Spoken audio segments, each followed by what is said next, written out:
Sad ste vidjeli dve scene. Na prvoj sceni sam ja kada ne znam šta da radim posle škole i umorna sam i znam da ću jako dugo da radim domaći. A na drugoj sceni, ja kad već znam ove ideje kako lako je brzo raditi domaći i znam da ću brzo da uradim domaći.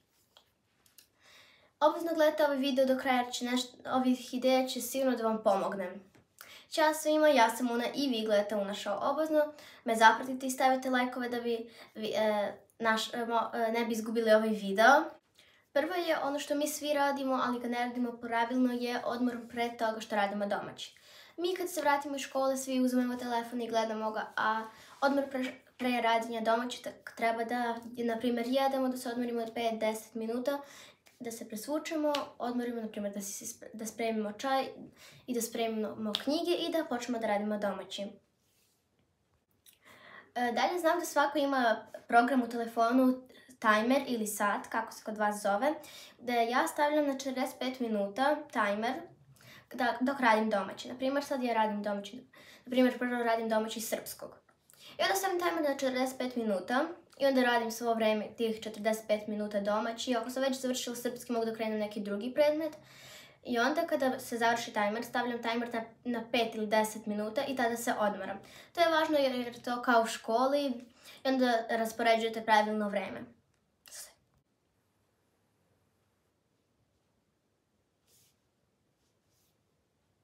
Pod 3 je muzika. Na YouTube-u ili na Google-u možete nađete videove Studi Music i kad ih uključite, oni mogu da idu čak i po 5-12 sati, a mogu i po sat vremena. I onda ih uključite dok radite domaći. Ali važno je da ta muzika nije ona obična muzika koju slušamo, već je muzika gde nema reči, koja je mirna muzika za učenje.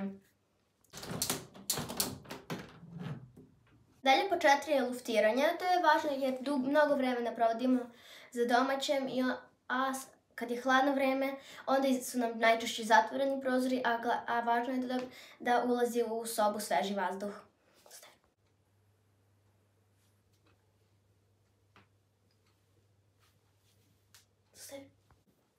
Dalje pod 5 imamo odmor. Sad sam vam pokazala vežbe, 3 vežbe, to su neke od vežbi koje radim kada se odmaram tih 5-10 minuta. Naprimjer, ako imate puno domaćeg i treba vam puno vremena da ih radite, onda možete da jedan odmor napravite i 15 minuta.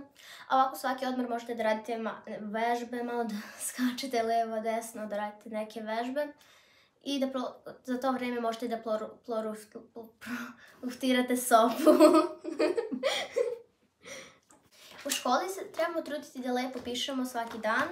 Naprimjer, ja imam za školu ovakve flomastere, markere za podvlačenje, da bi sve bilo lepo i sređeno u svesci i razumljivo u svesci.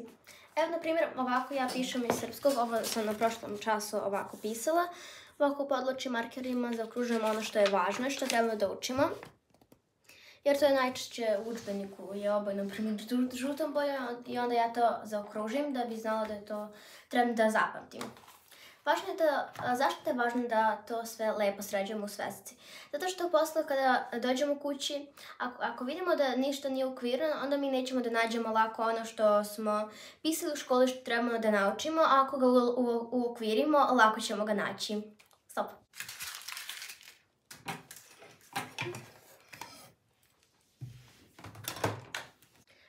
Pod 7 je da naš radni sto gde radimo domaći da bude čist i da pre i posle toga što radimo domaći trebamo da ga počistimo da bude lep i sređen jer to isto utiče kako ćemo raditi domaći. Jer kada sve oko nas nije lepo, to će nam smetati, a kad je sve sređeno, bit će lepše i lepše će nam biti da radimo domaći. Naprimjer, još je važno da imamo lepi školski pribor, da bude uvek sređen i lep. Naprimjer, imamo ovakve sveske.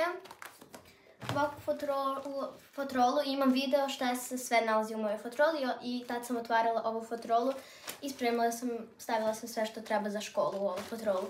Zato obavezno pogledajte i taj video na mom kanalu. Onda imamo još ovakve lepe markere, stavila Boss. Zašto je važno da imamo lep školski pribor?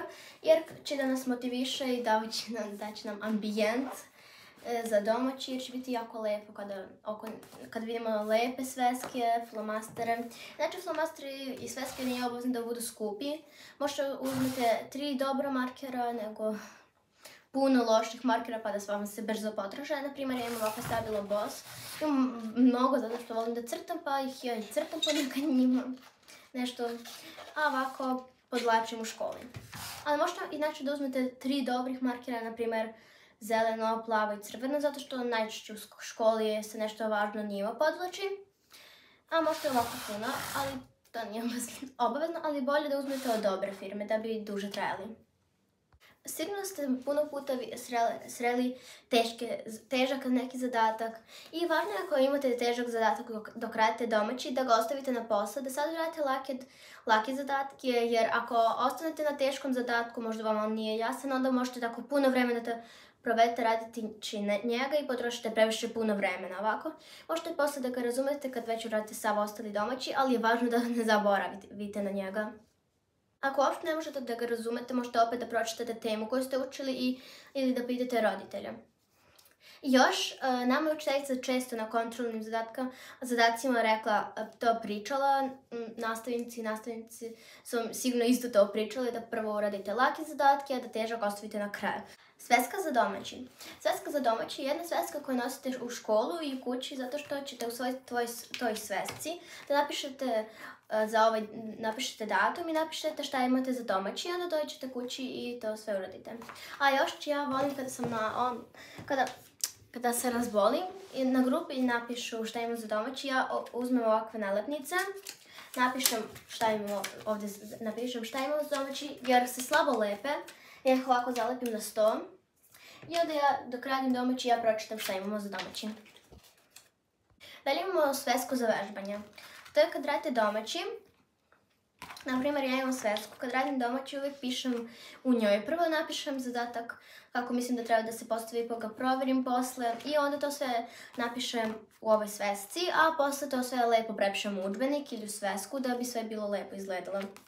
To ponekad radim i na kontrolnom. Naprimjer, neću sad vam pokazujem šta je tamo jer ja ponekad ne razumem jer ja to sve brzo uradim, napišem tako da posle mogu da samo razumem i da prepišem u udžbenik. Nadam se da sam vam pomogla i možete da me zapratite na mom Instagramu unaartvl i tamo možete da mi napišete tu poruku da li želite još ovakvih video o učenju i mogu čak da snimim video kako se ja učim. Lajkujte ovaj video, zapratite me da ne bi izgubili ovaj video, šaljite drugima i ćao svima!